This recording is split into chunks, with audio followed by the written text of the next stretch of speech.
Sometimes interpreter can lost an idea and needs to focus only in listening to get this idea back. But it is true that this technique it could be tiring. Then there's shortcuts.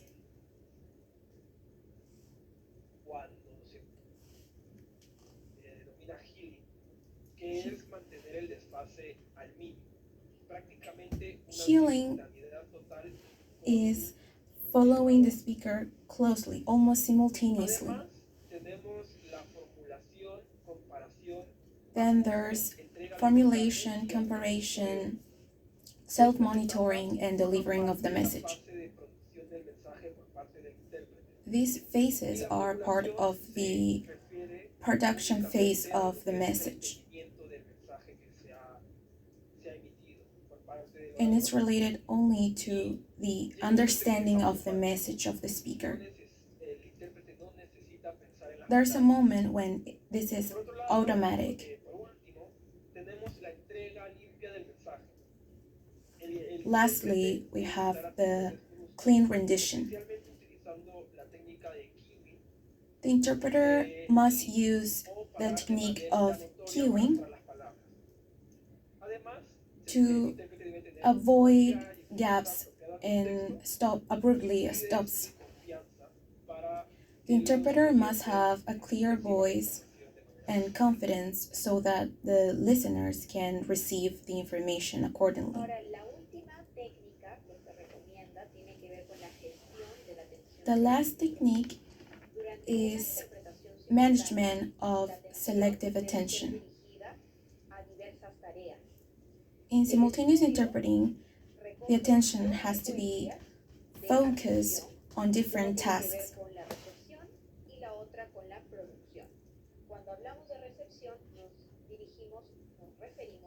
There are two sequences, one related to reception and the other to production. The first one is more related to listening, understanding, and abstraction. And the second one, we are talking about reformulation, re-expression, and self-monitoring.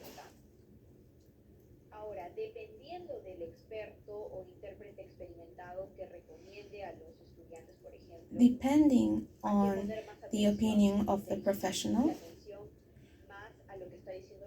we need to focus on the words of the speaker instead of our words.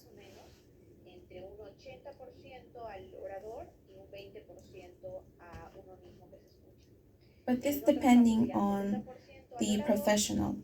Some people may say that we need to focus 20% in our rendition, or others say that is a 30%.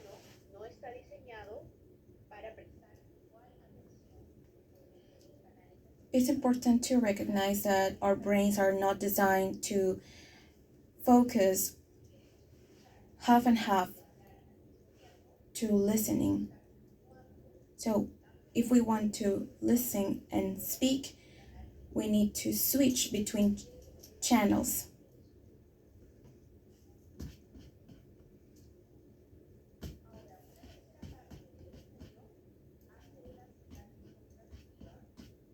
The third part of the studio makes a contrastive syntaxis, and its importance to the interpreter rendition to improve its quality.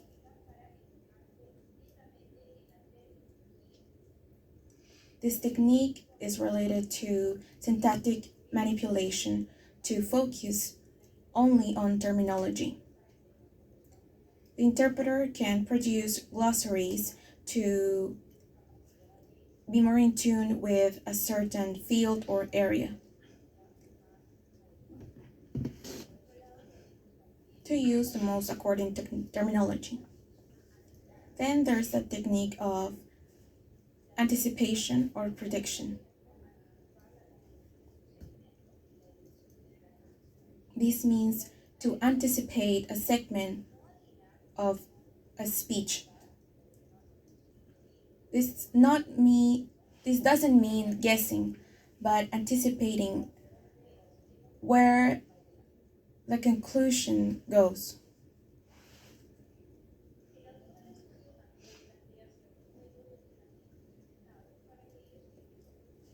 There are some methods of training to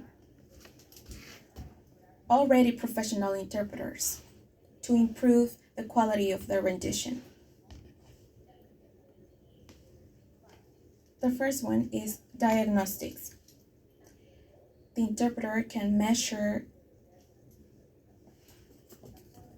their abilities during an interpretation.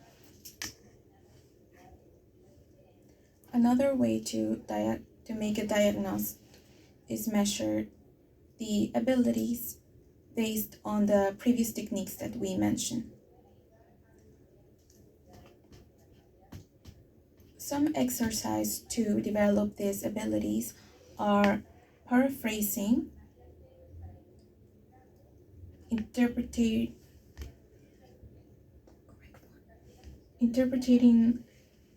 for correct form,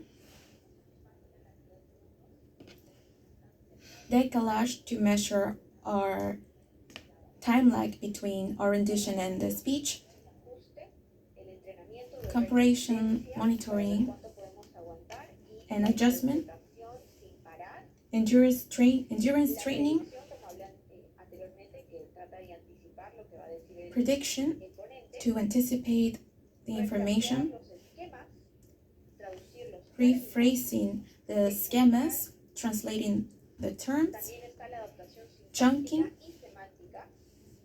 semantic and syntactic adaptation, management of selective attention, interpreting sightline, shortcuts, and avoiding translation short circuits.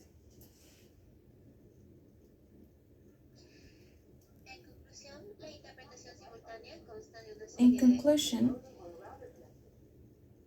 simultaneous interpreting is a set of interconnect tasks that happen at the same time.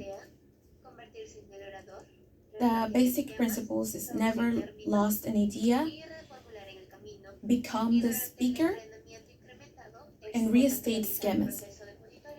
During the training, it's important to make the self-monitoring process and a constant diagnostic to understand which parts need improvement.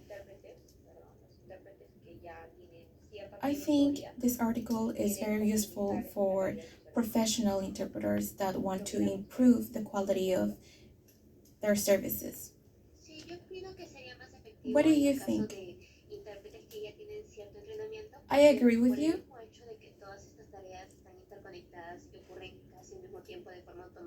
Because since all these tasks are interconnected, it's very difficult to monitor them accordingly. So using these techniques could be a little more difficult for interpreters that are just beginning. I agree with you, Victoria.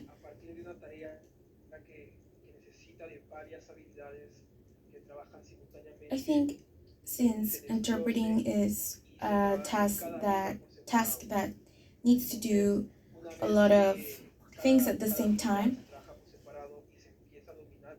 it's important to recognize that each of these abilities need to be improved one by one to reach a level of a really good rendition.